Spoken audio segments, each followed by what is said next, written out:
ভঙ্গে বিস্ময় জাগে না এখন আর। নিরুত্তাপ মন শিখে গেছে কিভাবে প্রত্যাশাকে বশে রাখতে হয়। খরস্রোতা মনও পার ভাঙতে ভাঙতে এক সময় গতিপথ ভুলে দিগ্ভ্রান্ত হয়।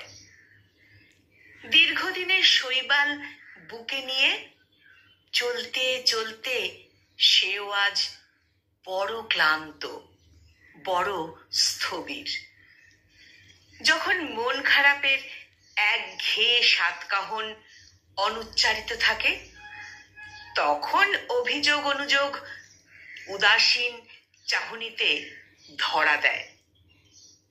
তবু আশ্বাসে থাকা, বিশ্বাসে থাকা, শিকড় উপড়ে ফেলার আগে তার বিস্তার বুঝে নেওয়াটা খুব জরুরি। আমি রসায়ন বুঝি না, তবু জানতে ইচ্ছে করে পারিপার্শ্বিক চাপে মনের গলনাঙ্ক কমে বুঝি। পারিপার্শ্বিক চাপে মনের গলনাঙ্ক কমে বুঝি।